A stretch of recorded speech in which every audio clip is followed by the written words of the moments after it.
Sabi ni Alex Thunder, okay yung ginagawa mo, Atty. Trixie, pagpuna mo sa mga pagkukulang sa gobyerno, sa lugdo ako dyan.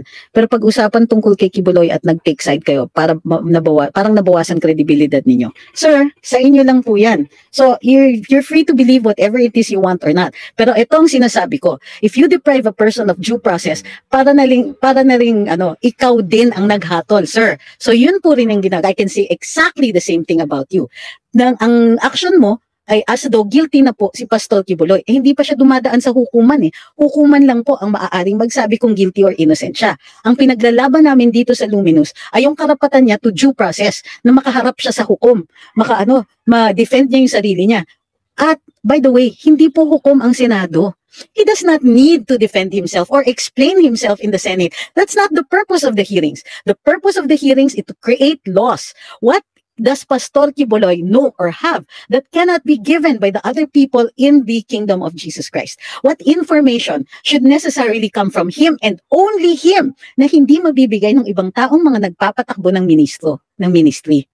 Okay. So yun ang tanong ko, sir. Parang nabawasan yung kredibilidad ninyo sa amin kasi naghatol na kayo, hindi naman kayo judge. Mali pa yung understanding ninyo ng mga proceedings dito sa Senado.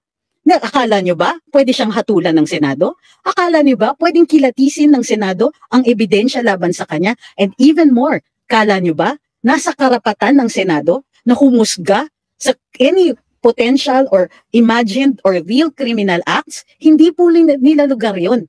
Ang lugar ng Senado ay kumuha lang ng impormasyon. Kaya ang tawag sa mga taong pinapatawag dyan ay resource persons. Hindi po sila witnesses. Hindi sila saksi. Sila lang ay nagbibigay ng impormasyon para maintindihan natin kung paano gumagalaw yung batas, kung may kakulangan ito. At bakit si Pastor Kibuloy kailangan papuntahin doon? The purpose was to make him look guilty at naniwala naman kayo. So, you can say anything you want about my credibility, but I can give it back to you in spades. Magandang tanghali po sa inyong lahat. Ako po si Trixie Cruz Angeles. Ito ang Luminous. Ay, medyo mahirap yung signal minsan kasi biglang mawawala. So, be on your guard. Naka-backup naman ako dito sa phone. Na biglang hindi ko na naman mahanap yung Yun. Ayan, naka-backup naman po tayong yan. Magandang hapon sa inyong lahat. Ay, ang daming drama ngayon, di ba? Nakakaloka. Ayan. Ay, hindi pwede.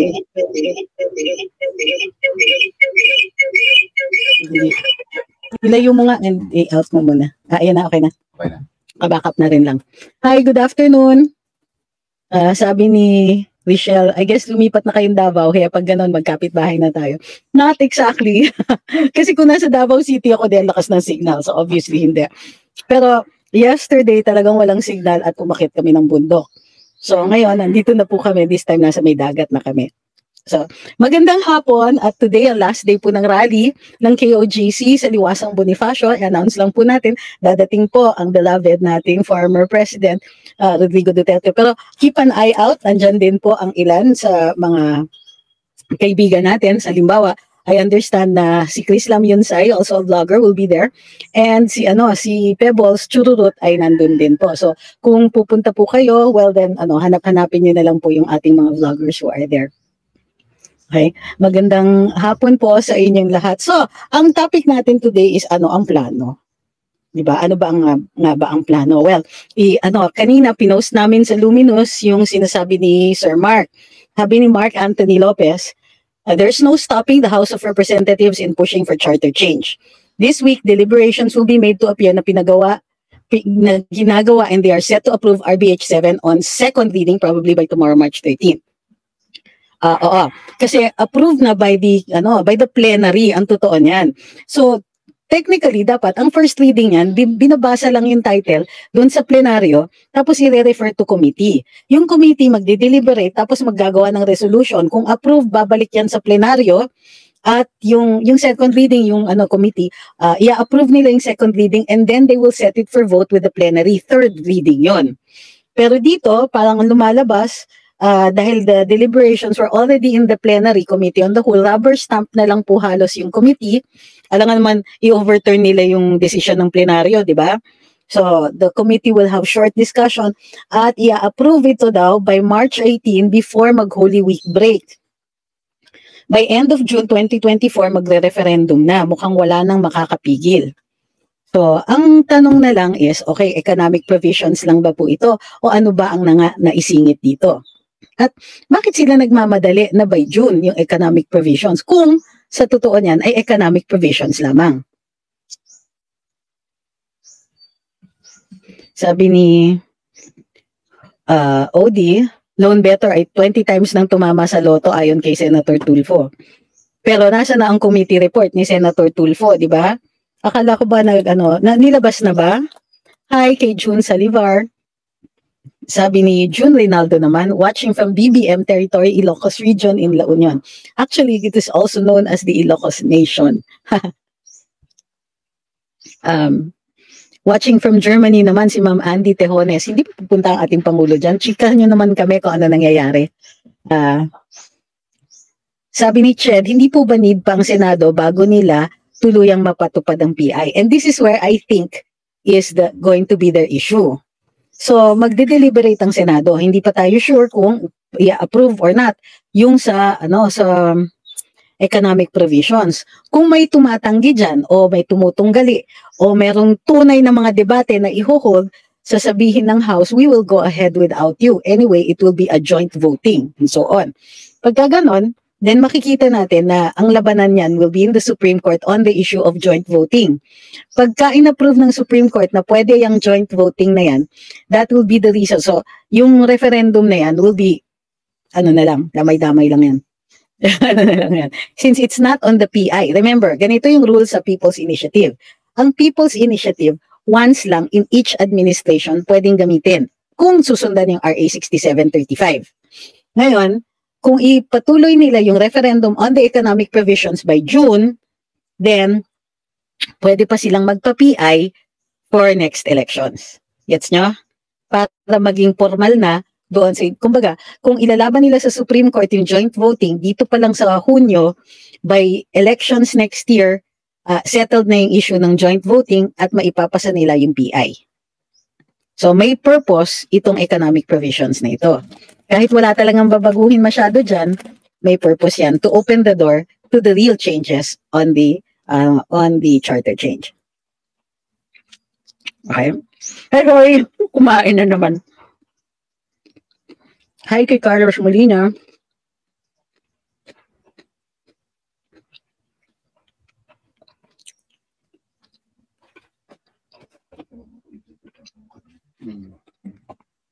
Sabi ni Migs Morningstar, totoo po bang, ano bang tinanong ni Banat Bay? Nung nasa Davao kayo, totoo po bang pasmado bibig niya? It's not my story to tell. So kung may tinanong man si Banat Bay, hindi po ako ang sasagot nun. O magchichika nun, o magbabalita nun. Promise, hindi na ako kakain. Nagkamali lang ako biglang, out of habit, biglang nagsubo ako ng M&M's. Okay. So ano pa yung mga pangyayari? Kunin ko lang yung kodigo ko saglit. Yan. So ganito ang magiging strategy, yung mga plano ng kabila. Start sila with misinformation or disinformation. Tapos mag-claim sila ng threats to national security. Then they will claim threats to democracy. And then they will claim may mga lumalabag sa cybercrimes law. After that, magsa-start na po ang prosecutions and arrests. Anong ibig sabihin nito? May intention po talaga na patahimikin ang mga kritiko ng gobyerno. Dahil, sino ba ang nag-i-explain sa mga tao? So yung mainstream media, yung traditional media, hindi na po sila masyadong nag-aanalisa, hindi na po masyadong nagre-report doon sa mga controversial na mga topics. In fact, ang ating Pangulo at ang ating PCO ay wala na po talaga masyadong ipinapahayag para malaman natin yung mga activities ng ating Pangulo o ng ating gobyerno. Hindi po gaya dati na may tagapagsalita ang Pangulo, may tagapagsalita ang gobyerno. What does this mean? Dati kasi, ang press secretary speaks for the government, not the state, the government. The president speaks for the state. Meaning, As head of state, magsasalita siya o may spokes siya. Pero ang press secretary speaks for the entire government o ano bang ginagawa ng iba't ibang mga departamento, yung overall vision of where the government is taking the rest of the country. Ngayon, wala na pong ganon. Although may Presidential Communications Office, ina-announce lang nila every so often, the president went to Germany, tapos paminsan-minsan may sasagutin sila, and so on. So, the real operations, from what I understand dun sa iba't ibang mga kwento na naririnig din natin sa mga vloggers, plus our own sources in Malacanang, the real operations in communications isn't so much to tell us what is going on, but to stop the critics of the government.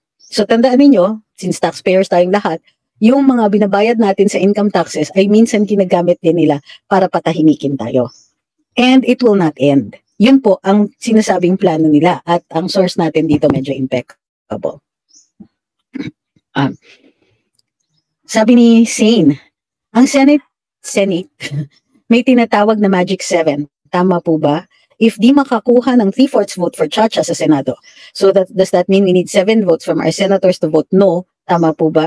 Why do you keep saying tama po ba? Diniscuss kay Ted Filon kasi yan. Tapos question mark. So you're asking me to correct Ted Filon, ganun ba? So, okay, wait. 3/4 of 24 is, shoot, ko-compute pa ako. 3/4 is 75%. Hay, nako, sandali.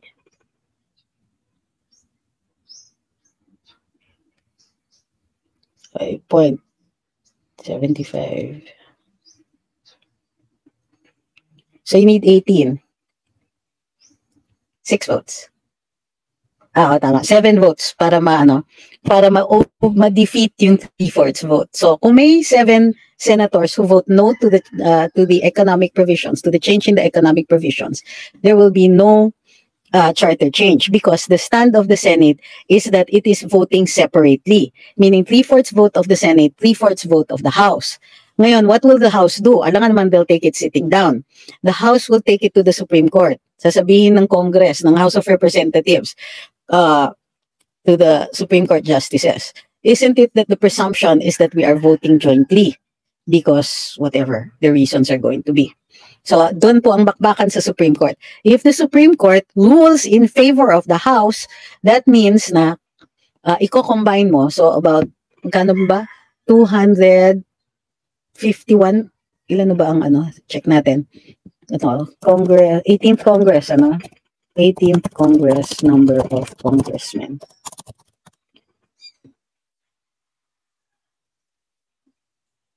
Philippines. Mali. Philippines pa pala.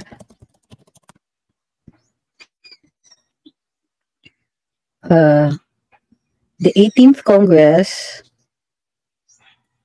has hindi, 19th na ba tayo? 18th Congress is 2019 to 2022. So this is the 19th Congress. Sorry. Composed of the House, Hi, ang hirap maghanap ng information on our own country. Leadership, House of Representatives, how many?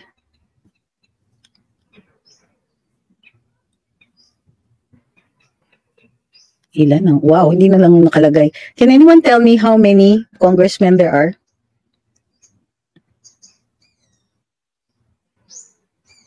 Hi kay Ma'am Irene Clemente. Hi kay Larry Lynn. I'm asking how many congressmen there are. Hirap maghanap. Kainis.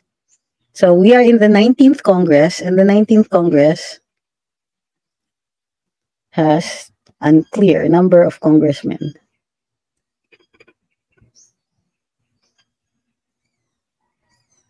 House of Representatives, 316. Okay. So there are 316 congressmen and 316. And bakit 320 si Ranger? 316. So 316 plus 24, 3/4 vote of that. So, clear. 316 plus 24 times 0.75.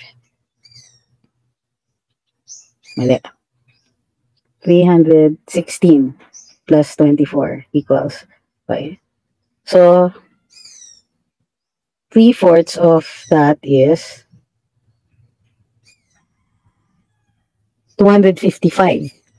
So, 255 votes na lang ang kailangan para maipasa. Eh, ang Kongreso, as it is, without the Senate, more than 3/4 na po sila. Therefore, maninigate na yung count ng votes ng mga senador. So, naintindihan nyo na yung mga pangyayari dito. If that happens, or when that happens, para hindi mag-rely na sa at para pwedeng sa simpleng panawagan lang ng House Speaker, matutuloy yung PI. At ang botohan nun could still happen in the next elections 2025.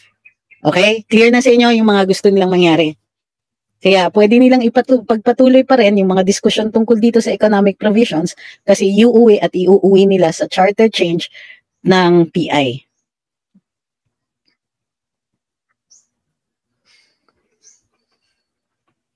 So, sabi ni Andy, bakit ayaw ilabas ng Kongreso at Senado ang mga CIF at mga resibo ng pinuntahan ng CIF? What is CIF? Countryside Fund? Ano yung CIF? Please spell out your abbreviations. Kasi wala na, tigil na, hindi ko na masagot yung tanong mo. Guys, okay, ganito ha. Kung gusto ninyong sasagutin ko yung mga tanong ninyo, kailangan complete.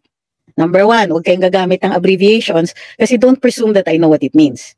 Number 2, huwag niyong ipapresume na nakinig ako sa lahat ng mga videos, nabasa ko na lahat ng mga news items. If you're going to ask about something that somebody said, tell me exactly what that somebody said. Otherwise, I cannot answer your question. Okay? Sabi ni Antonic, dumami mga pasauring congressman galing sa tax ng bayan, puro kurakot at komisyon lang inaatupag. Paanong uunlad ang bansa niyan? Sa kanila pa lang lugmok na ang bayan sa mga pasahod sa kanila. Of course, dun sa scenario na sinasabi ko, na it's also possible na sa umpisa pa lang, baka dun pa lang dun sa pinapasa nilang economic provisions, may singit na po sila doon. So we don't know. Kasi hindi pa natin nakikita yung final version ng draft nila. CIF is Confidential Intelligence Fund. There's no such thing. There's either a CF or an IF. Hindi po pwedeng dalawa yon. There's no such thing, sir. Sorry.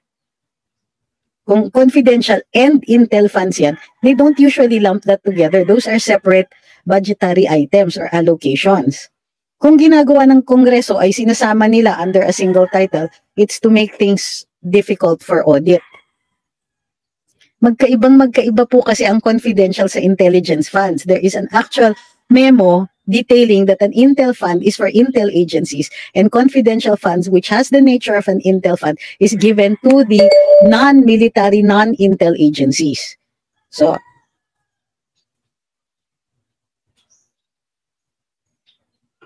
ay sorry sa correct term mo. Hindi ko sure, Andy, kung inaaway mo ako o ano. VMR says, sayang di na ako nakapagpa-picture sa'yo the first time ko kasi nakamit si Tatay Digong dun sa Davao. Okay.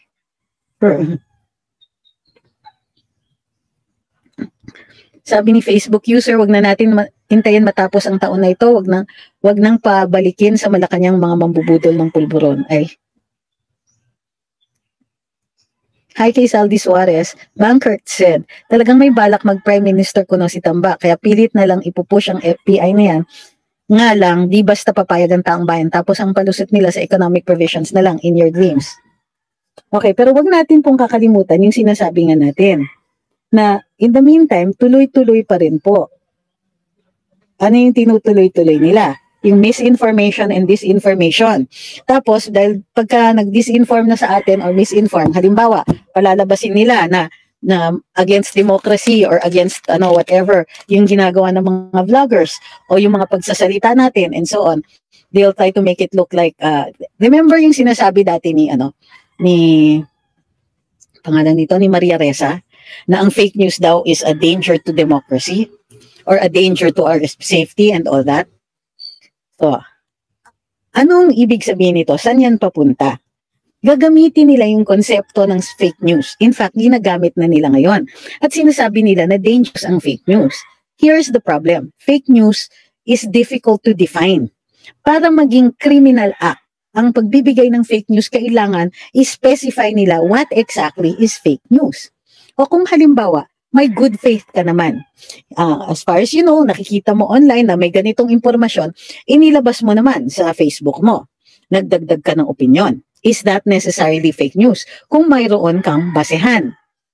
Kung yung basihan mo mali, necessarily ba may criminal intent ka? Buong buo yung akala mo na tama naman yung source na sinasite mo. That's just one example. Number two, what about those traditional media people who make sensational headlines pero pag kinlik mo ay iba naman palang sinasabi? Clickbait is also a form of fake news. Will we start punishing clickbait? And what about the news that is correct right now but becomes incorrect later on? Halimbawa, yun nga, yung heliocentric model of the solar system. Tama yun noon, hindi na tama ngayon. Tama pala si Galileo. Paano kung yung akala ng buong mundo, mali ka, pero 2 weeks later, tama ka na pala kasi pumasok na yung mga bagong sources of information. Paano yung ganon? Mahirap gawing krimen ang fake news because there is so much room not for interpretation, but so much room where we can make the law enforcers where the courts can make a mistake. Pwede nilang hatulan, katulad nung ginawa kay Galileo, na sabi niya heliocentric tayo, hindi tayo geocentric. Hindi umiikot ang mundo, ang solar system o ang universe sa Earth, pero we all revolve around the sun. So yun. Problema yung fake news na yan. Gayon pa man, dahil maraming misinformation at disinformation na pinapakalat ng ilang mga kakampi ng mga kawani ng gobyerno at binabayaran pa yung iba sa kanila ng pondo ng gobyerno, ano ang mangyayari ngayon sa atin? They will keep trying to make us look like the bad guy and eventually they will try to make us look like criminals. Lalong-lalo na kami. Kaya bigyan nyo ng mad respect yung sina Maharlika, sina Pebbles, sina Sas and all that, for just simply stating out the truth. They're doing their jobs as guardians of democracy and telling us exactly what is wrong, what's going on with government, what's going on with the state. And what we're doing here is telling you that now the forces of the state are being allied against us, against telling the truth and so on, because napapatid yung kanilang misinformation. Okay, example ng misinformation. May narinig ba tayo na kahit isang kongresista o senador na publicly nag-explain kung ano ang dahilan nila kung bakit gusto nilang baguhin yung economic provisions? Puro sila motherhood kasi para makapasok ang foreign direct investments. Pero hindi nila sinasabi with detail or with sufficient expertise. Say na, this provision, there's a specific company that came here, they asked us, magtatayo kami ng multi-billion peso industry, pero yung inyong constitution says, hindi kami pwede. So, nasa na? Nasa na yung ganon? May nagsagot na ba sa atin ng ganon? Wala. Nobody gives us details. Nag-congressional hearing, pero yung mga dalubhasa who are trying to explain na actually tayo yung pinakamaluwag pagdating doon sa foreign direct investments, ay wala, tinotroll lang nila. Diba? Binabaliwala at sinasabihan na hindi, mali kayo. So, they're saying that this is for the good of the country. Hindi ba peke yan? Hindi nga nila sinasabi sa atin anong pag-aaral ang nagawa. Nasaan yung problema? Nasaan yung example ng mga sunod-sunura, maraming mga korporasyon na nag-attempt ng pumasok dito. Pero dahil hindi nila makuha yung pera nila, dahil hindi sila local, umalis na lang sila. Tandaan, ang FedEx, umalis na sa atin yan, bumalik pa. Diba? Bawal ba? Bawal ba bumalik ang FedEx? Andito pa rin sila hanggang ngayon. Remember ulitin ko, umalis na sila dati, bumalik pa. Ginawa na naman tayong hub. Nagbago ba ang saligang batas para sila makabalik? Hindi rin. Pero yun po ang ginagawa nilang example, ha? Okay. Oo, meron dyan yung mga mga nagsasabi na, take note ha, pag sinasabihan natin na merong grupo ng mga vloggers na bayaran, hindi sila humihindi. Instead, sinasabi nila, kayo yung bayaran. Excuse me. Sige, at least ako kaya kong patunayan yan. Huwag nila ako itulak, kaya kong patunayan yan.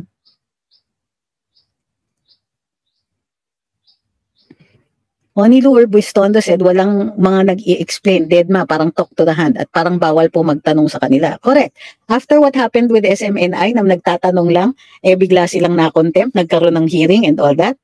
Sino ngayon ang maglalakas loob na magtanong?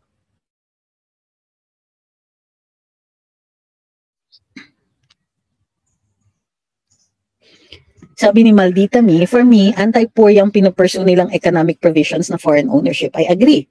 Sino ang makaka-compete sa foreign companies? Sa dami ng pera nila, di ba? They'll be able to create an industry or whatever, no, create businesses that will be far more efficient than any that a small, medium scale or micro enterprise can do. Well, meron namang mga David and Goliath scenarios, pero what's the likelihood? Dito nga kahit yung land bank na dati maraming loans for micro, small, and medium scale industries, nabawasan dahil sa Maharlika Fund. Anti-poor din po yung Maharlika Fund na yan.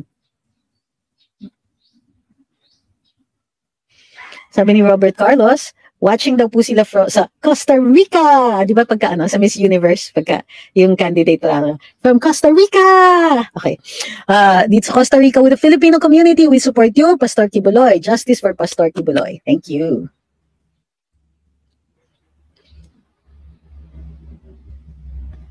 Sabi ni Tres Gaming, do you have any idea what is behind PRD's thoughts? Why Marcos is frequently going to Germany or near Germany? He then conceded to give benefit of the doubt it's really to attract investors. No, he didn't say that. He didn't concede anything. Ganito, yung sa Cebu, at in-explain na to po ni Ms. Malutikia, ha? Pero uulitin ko lang po because I confirm that it is true. Na yung pagsasalita ni Presidente, dating Presidente sa Cebu, ay mahinahon. At meron siyang mga hindi pwedeng sabihin. Dahil yung host niya, syempre, mapapahamak. So, baka mag-walk out. Or, kung if he stays, baka mapahamak sa Pangulo. And so, he was thinking of that, kaya medyo may konting bawi. But, if you ask him later on, kung totoo yung iba, well, I'm pretty sure he'll give you another answer. So, no, I did not hear any concede na ganyan, really to attract foreign investors. He had a generic statement. Wala pa akong masabi tungkol dito sa Pangulo na to. No, I think he was more likely telling the truth in Davao kasi teritoryo niya yun. So, parang bigay respeto na lang sa kanyang host. Example na lang, Nagsalita ako sa KOJC rally. Ako, suportado ko yung kanilang cause. Pero what if, kunwari lang, may ibang in-invite sila doon, and then that person proceeded to bash the group. Paano kung binash kunwari yung SMNI? Paano kung binash yung programa ni na Doc Wee? Matutuwa ba yung host? So, ganun din po yun. Sabi ni Nanay Lita, kung totoong economic provisions lang, hindi magkakagulo sa Senado sa pagtanggi sa Chacha na yan. Alam ng lahat na ang PI na yan, ang totoong may personal interest lang ang nagsusulong. So,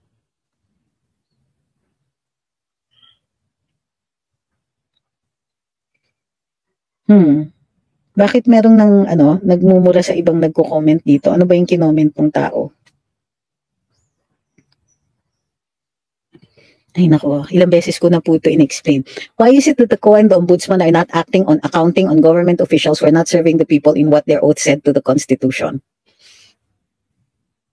Ano daw? For specifically, sino? Sino po? Guys, I'm on your side, ha? But if we're going to accuse anybody or going to say something directly, sasabihin natin ang Ombudsman di iniimbestigahan si ganito, si ganyan, and so on. You have to tell me who that person is, who has been evading the investigations. If any.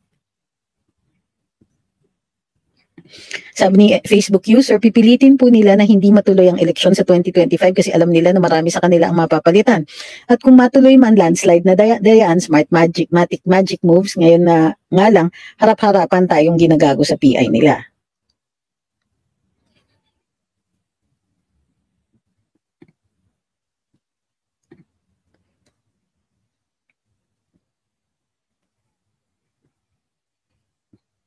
Hindi po ako makakapunta sa prayer rally mamaya, nandito pa po ako sa Davao. But don't worry, there are other chances. Sabi ni Kent, sa FB panay ang labas ng promo ni Tambi sa mga nagawa daw niya. Buisit, auto-block ko yung paid advertiser. Sorry na lang sila, gising na ako kahit binoto ko si BBM. Salamat sa inyo. Uy, maraming salamat. At saka, tama po yun, i-block niya yung mga paid ads. Pwede naman po sa Facebook, you can tell them that you don't want to see that ad. Sabi ni Ma'am Evelyn, thanks sa tiyaga, patience, pagtitiis nyo sa paliwanag nyo sa amin na dapat gawin at di dapat sa boses mo kahit may ubo-sipon ka. Hindi ka sumusuko. Opo, ilang linggo na akong kinuubo. Kaya wala din kaming karapatan na sumuko kay Duterte. Opo. Uy, kaya ako maaga rin nag-live ngayon. Ayoko ma-interrupt yung pagpapanood nyo mamaya sa liwasan, ha. Manunood din ako online as long as as long as mag-hold yung signal, di ba? Siyempre, hintayin ko yung speech ni Pangulo. Sabi ni Ford, bakit sila puro economic chacha pero etong si BBM nagsabing we are like frontline nung World War II. Paano ba tayo makakahatak ng investment yan kung frontline tayo sa giyera? Mismo, sir. Very well said. And in fact, ito yung nakakairita. Magbabago sila ng economic provisions, pero kailan sila nag-public discussions about it without outside of Congress? Halimbawa, meron ba silang, ang dami-daming pera, both ng Senate at saka ng House, pero ang House, di ba? Ang dami nilang ads para kay Speaker. Nasaan yung ads para sa chacha nyo? Nasaan yung Nasaan na? Di ba? Where? Paki-produce nga. Or wala kayong interest na matuto kami tungkol sa inyong economic provisions at baka naman makita namin yung mga butas ng argumento ninyo kaya hindi ninyo kami binibigyan ng impormasyon tungkol sa inyong economic provisions. Nakakaloka, di ba? Ang dami-dami nilang ginagastos para sa promotion ni House Speaker, which for me, I understand, mga politiko lahat yan. Kailangan nila yung mga ganyang klaseng advertising. Go lang. Pero tandaan nila, unang-una pera ng bayan yan. Pangalawa, huwag nilang kakalimutan yung kanilang obligasyon. At ang obligasyon nila dito sa charter change ay to give information to the people. Number one, what is your necessity for doing this? Where are your concrete examples? In-invite nyo ba yung mga taong gusto sana mag-invest? Kaya lang, madams, mga sir, dala ko kasi yung foreigner namin na kliyente dito. Pero pagkatapos ng lahat, nasabihan kami ng mga ahensya, ay hindi yan pwede kasi sabi sa Constitution ganito. Wala pa akong nakikita ni isa. At kung mag-produce man sila ng isa, kailangan i-produce nila yung isang yun na tumataginting nag-reverberate sa buong bansa. Yung loss natin dahil hindi nakapag-invest yung taong yon o yung kumpanya na yon. Di ba? Meron bang deterrent effect? Meron bang nagsabi sa mga foreign investors, wag na kayong pumasok dito because our constitution says this? In fact, sabi ng ilang mga dalubhasa, marami nga, ang alam nila, madali pumasok sa Vietnam, pumupunta muna sila sa Vietnam at ang daming sinasabi sa kanila, hindi pwede ganito. Pero nakakapasok pa rin sila. Sasabihin nila, but you can do this. Wala tayong, but you can do this. In fact, wala nga tayong, pasok kayo dito. Except si Presidente, yun yung reason niya kung bakit paikot siya ng mundo. Pero dito sa Pilipinas, anyari na. Meron bang ads yung ating DTI? Come and invest in the Philippines. Love the Philippines, invest here. Wala. And by the way, bumagsak na naman daw ang ating tourist arrivals. Of course, we won't see that at the end of the year. Hindi na nila sasabihin yan. In fact, bumagsak ang local tourism. Bumagsak ang mga pagpunta sa mga local sites ng mga local tourists. Bakit? Mas mahal pa daw dito kaysa pumunta pa sa ibang bansa at doon mag-ikot. What are we going to do?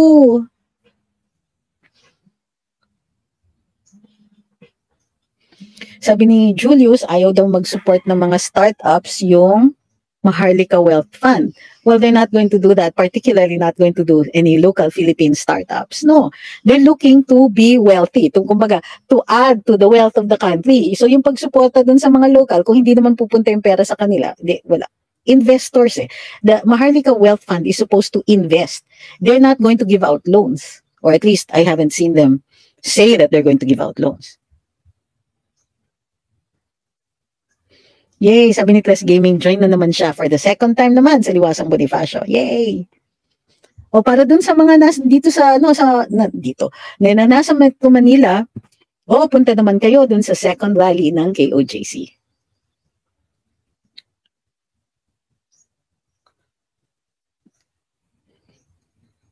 Sabi ni Tony Amor, as per BSP, Philippines had a net outflow of FDIs $287 million for 2023.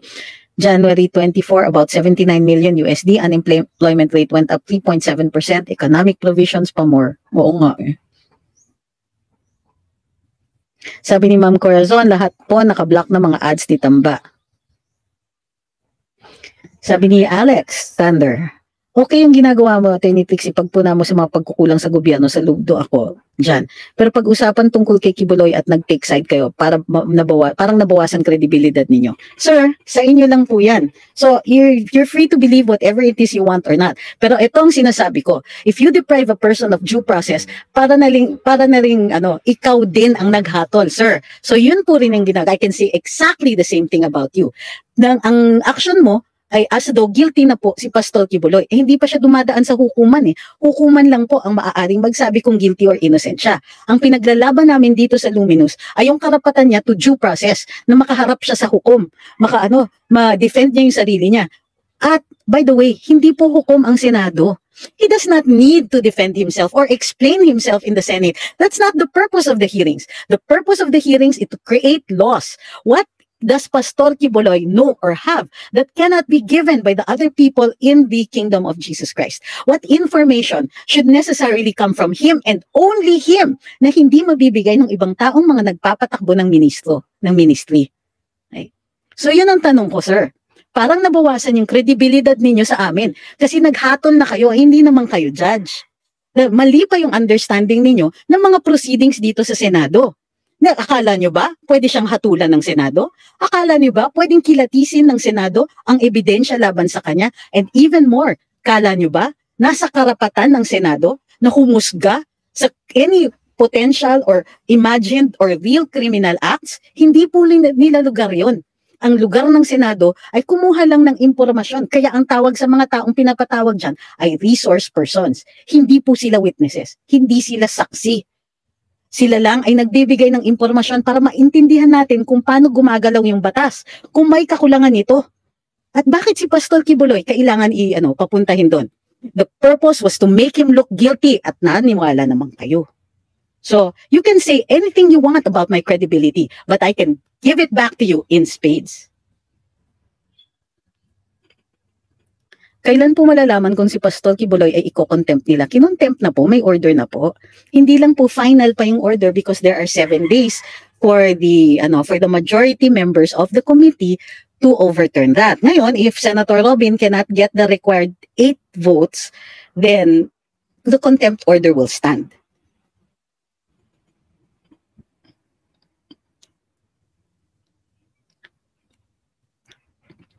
Sabi ni Joseph, labanan na natin ang BBM, bogus budol movement ng government ni Marcos Jr., Lam at Martin R. at ng lahat ng mga tambalos-los sa Kongreso at Senado. Yes, but to clarify, ano ang paraan nating paglalaban? Well, ang giyera ngayon is in information dahil may plano sila talaga at ginagawa na nila ang misinformation and disinformation. So what do? Labanan natin. And how do we do that?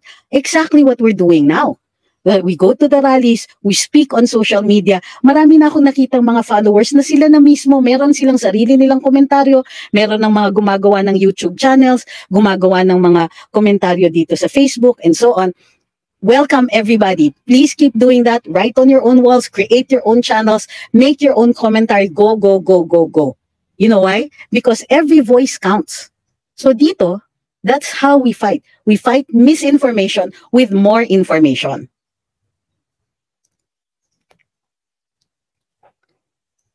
Sabi ni Michael, mukhang nagpakita na ng signal si VP Sara sa pagpapahayag niya kagabi. Again, specifics please kasi wala akong signal kagabi. Sana maramdaman na niya na ginagamit lang siya ni PBBM.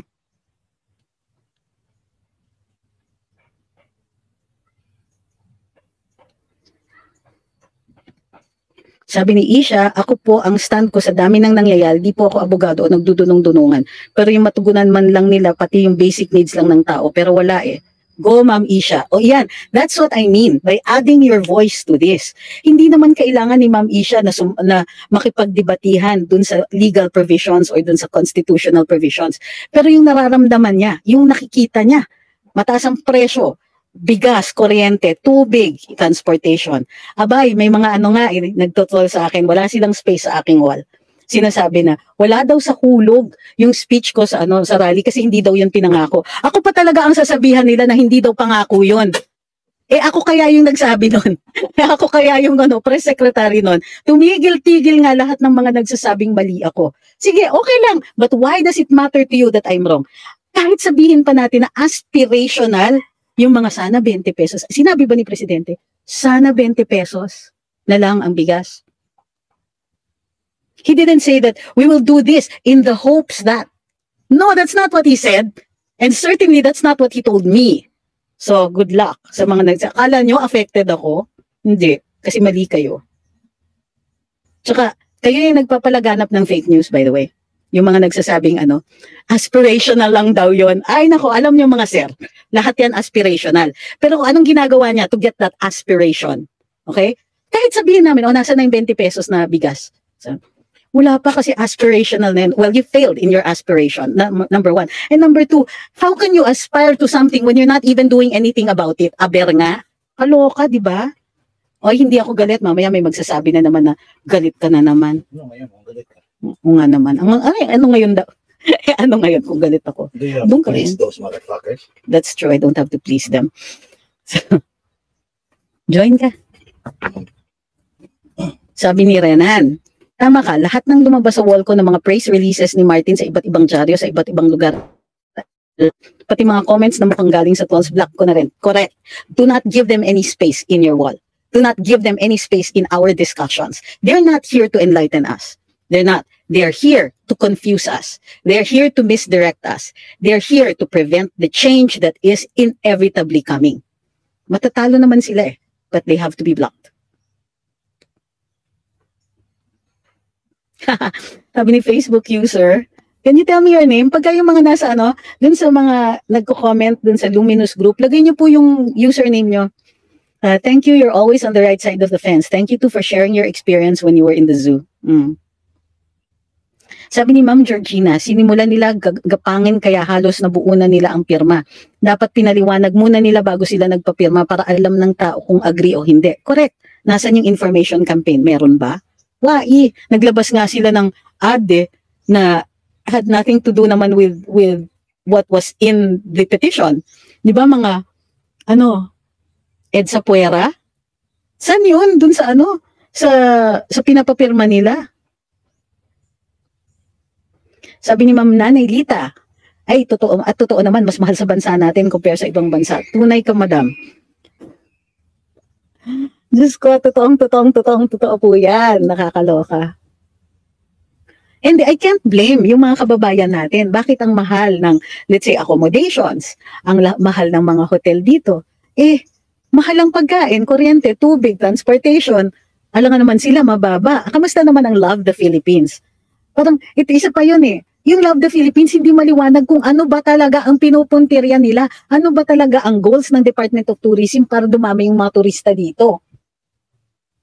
Ano bang ginagawa nila para masabi nila sa atin, local tourists can now enjoy all of these amenities at chuchu.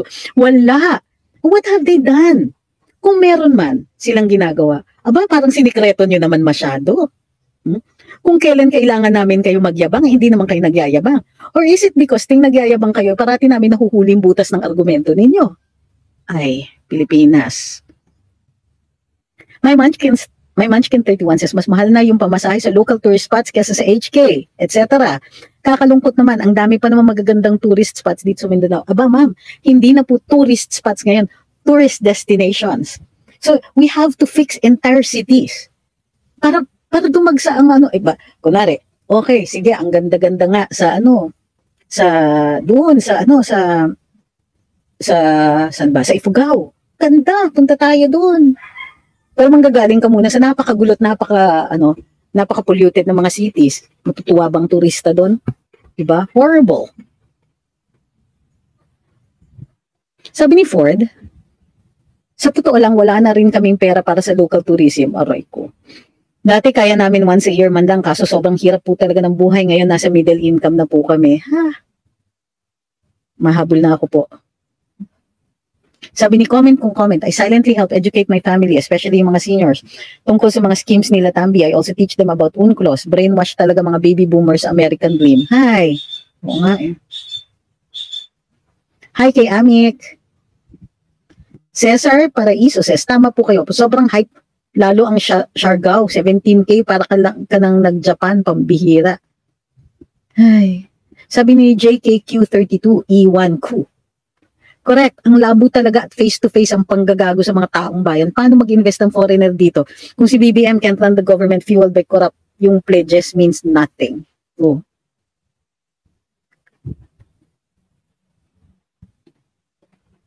Sabi ni Dai to Pai, tambangag, hindi sila nabahala. Na lumabas na ang numbers ng mga tao sa liwasang nagkaisa na mga tao, naghintay na lang ng signal kay Tatay Di. Uy, andyan po siya mamaya. Oy, mag-tune in ang lahat ha, mamaya. Kung hindi man makapunta sa liwasan mamaya, tune in po tayo sa sa Sunshine, Sun, S-O-N, Shine Media po ang broadcast sa YouTube. Huwag pong kakalimutan ha, manood naman po tayo at mag-comment. Sabi ni Sendong, I get your point now about economic provisions. Parang it sounds good to our ears. 100% FDI. I just realized my company invested in the Philippines even with our current FDI restrictions. Uy, thank you.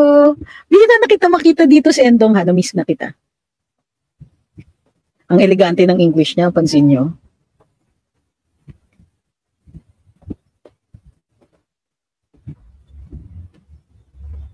Sabi ni Liam, hindi pa nahatulan si Pastor Kibuloy sa hukuman, hindi kagaya ni Senyor Aguila.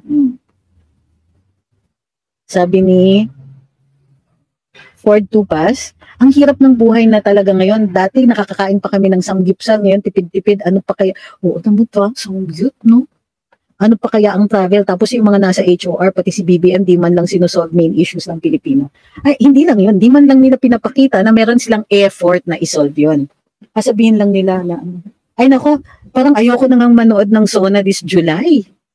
Ay, sino yung nagpapa-shoutout sa CDO? Hindi ko nakita. Shoutout daw sa ayun, Elias Salcedo says, good afternoon. Paki-shoutout naman kaming mga taga-CDO supporters. Cagayan de Oro, hi! I miss Cagayan de Oro. One of these days, I'll be going there. Hopefully, cross fingers. Minjun says, Senate is not a court and the senators are not lawyers. The investigation is in the Senate is a trial by publicity. Oh. Pero yung mga naniniwala at nagsasabi po na he should defend himself in the Senate. Why should he have to defend himself in the Senate? The Senate shouldn't be in a position to attack him or any person for that matter.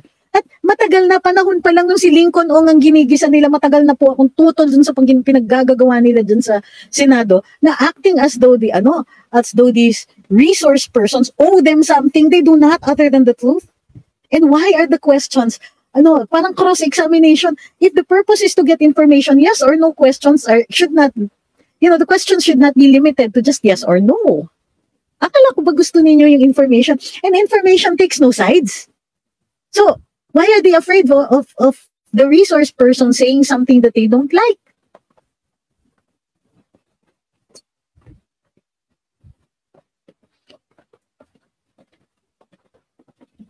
Sabi ni Facebook user, bakit yung mga bishops at pari na may rape cases di inimbestigahan ng Senado? Diba? Sabi ni Lorena, Senado parang circus, pinangungunahan ng clown versus sayang kaban ng bayan pasahod sa mga epal sa Senado. Well, at least, ito lang ang masasabi ko. Yung Senado kahit paano, para sa akin, may semblance of sanity and organization. Hindi gaya ng sa House.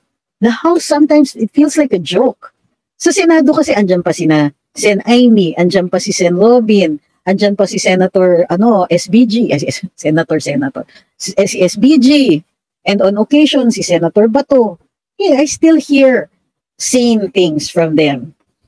And to be fair, 'di ba? Tumutol naman ang Senado dito sa PI. We have to give them that. Para sa akin, redeemable yung mga tao sa Senate no matter how badly we think of them. Kahit paano they have their moments, and look at these moments. They stood up against Tamba. At para sa akin, malaking bagay yun. We can deal with the other problems later. And for instance, I'm not a fan of Senator Risa or how she is conducting her Senate inquiries. Ew. Ano yun? Hindi kita marinig, sorry. Inquisition, hindi na pala inquiry, it's an inquisition na. Parang kulang na lang yung ano ba yan? Yung Yung mga torture devices. Uy, sabi ni Alexandro Piramide, alis kami ngayon from Tacloban to Manila just to attend the prayer rally sa Diwasang Bonifacio.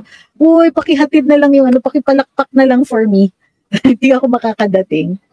Sabi ni Ma'am Irma, anong nangyari sa dalawang Cayetano at Francis Tolentino? Bakit tahimik? Pero nung eleksyon, sama-sama sa stage para isingit sa ticket. May problema kasi si Senator Alan Peter sinisingil pa siya ng mga tao dun sa 10,000 pinangako niya. Sabi ni Kyle, laban ito ng mga korap na politiko, hindi ito laban ng Diyos. Stop corruption. Lahat ng politiko are public servants. Correct. Sabi ni Tony, FPRD gave a clue in his speech in Cebu, inviting everybody to Davao Fiesta end of June 2024 and continued by saying it will last until July 1.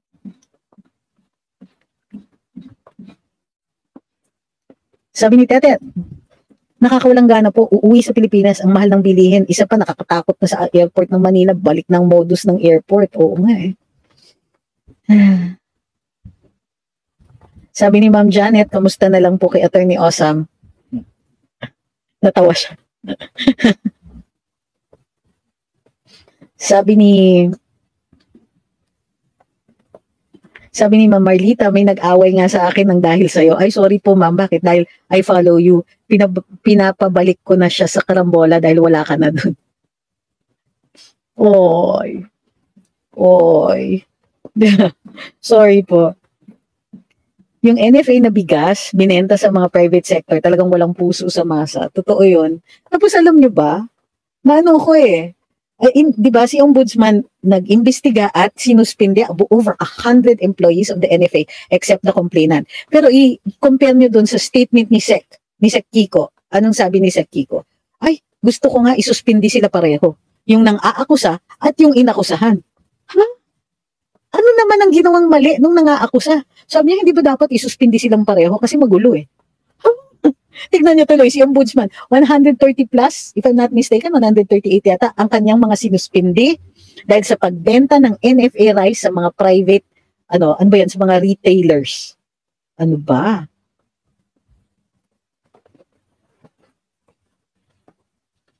Sabi ni John Paul Mendoza, masakit na daw daliri niya, kakablock kitamba with his ads.